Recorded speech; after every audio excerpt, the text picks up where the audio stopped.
Historia nocturna. Donde yo vivía de niña, teníamos de vecinos a una pareja de muchachos.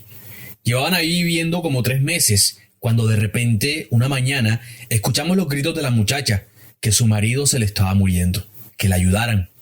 La gente de ahí del barrio, los vecinos, salieron corriendo a ver. Pensaban que había sido una culebra, porque en esos días habían ocurrido varios casos de mordidas, pero la cosa pintaba ser algo más. A mí, mi papá me había dicho que no me fuera a asomar, pero yo, por curiosa, me di la vuelta por el patio y me metí por el callejón que estaba entre la casa de al lado y la que le seguía.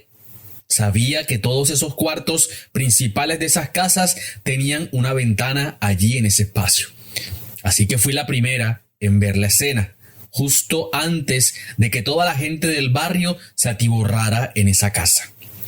Todavía lo recuerdo como si estuviera allí, justo cuando me asomé a la ventana y vi al hombre en calzoncillos tirado en el suelo, botando espuma por la boca y con la barriga inflada de una forma antinatural.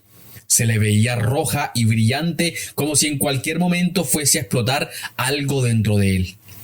Pero eso no fue lo que más me aterró, sino que me di cuenta que el hombre en su agonía, mientras se revolcaba, miraba para un espejo que tenía ahí de pie al lado de la cama. Era un espejo de esos de cuerpo entero que se apoyaba en la pared. Cuando vi el reflejo de lo que el hombre veía, quedé petrificada del miedo. Pues aunque en la habitación solo estaba él, en el espejo se veía como si una mujer de piel quemada y ojos totalmente blancos estuviese arrodillada al lado de él, presionándole el vientre. No pasó mucho tiempo y eso se llenó de gente. Cuando mi papá me vio, lo primero que me hizo fue cargarme y sacarme de allí. La gente que estaba afuera, al verme salir, me gritaba que qué había visto, pero yo estaba en tal estado de sordidez que no les entendía. Era como si me hubiese golpeado fuerte la cabeza y no era capaz de organizar mis pensamientos. Todo me daba vueltas y veía que todo a mi alrededor se hacía más lento. De pronto, mi papá me dejó caer en los brazos de mi mamá, quien al tomarme me abrió los ojos para ver mis pupilas. ¿Está con nosotros?, le preguntaba otra persona. Sí, todavía, le respondía mi mamá. Ayúdela, padre, ayúdela. La otra persona era el cura, a quien habían llamado por sospecha de una posesión en esa casa. Pero al encontrarse conmigo, decidió ayudarme a mí primero. Así que en medio del sofoco y el gentío que nos rodeaba, agarró mi cara con fuerza con su mano izquierda y con la otra empezó a hacerme la señal de la cruz en la frente, frotándome aceite. Yo lo veía y sentía todo, pero no estaba ahí. Era como una parálisis de sueño, pero de otro modo.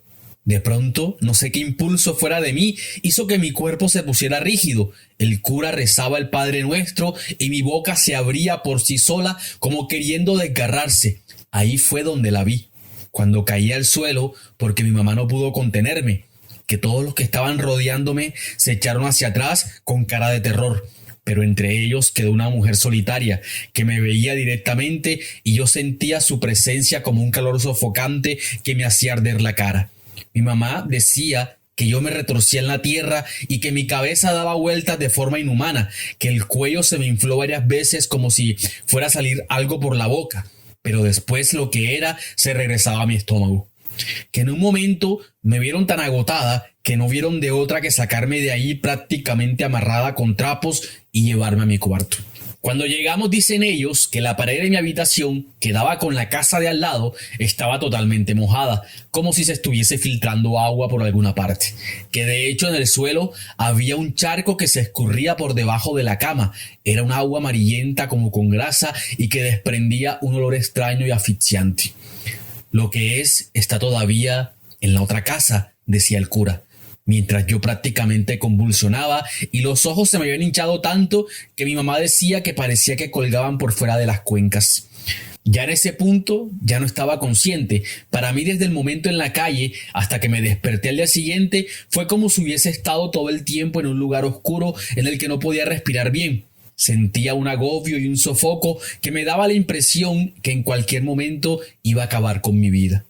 Mi mamá me cuenta que en el momento en que al muchacho se lo llevan, ya la barriga se le veía clarita, como transparente, casi como la de un animal podrido. que ahí en ese momento llegó una señora que al parecer era la mamá de la muchacha y sin preguntar nada le metió una cachetada fuerte. «Te fuiste para donde la vieja esa», le gritó. «Yo te dije que con esas cosas no te metieras, que lo que no es de voluntad no es de fuerza y con el diablo no se hace negocios, pedazo de puerca», le decía. En ese momento la muchacha se puso a llorar y comenzó a soltar todo el cuento, que ella no quería que eso le pasara a su marido, pero que tenía miedo que se lo fuesen a quitar, porque él iba a trabajar a otro pueblo y seguramente iba a mirar a otras mujeres, decía entre lágrimas. Ellos tenían la cocina justo en la parte de la pared que daba con mi cuarto.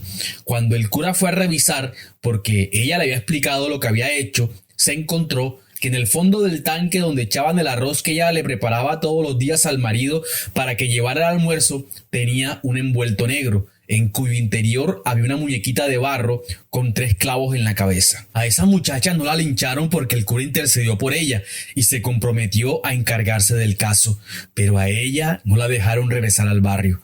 Yo cuando me desperté no me acordaba de casi nada de lo que había pasado, pero desde entonces le tengo miedo a los espejos. No soy capaz de pararme enfrente de uno por más de un segundo, porque enseguida siento que alguien a mis espaldas me está mirando.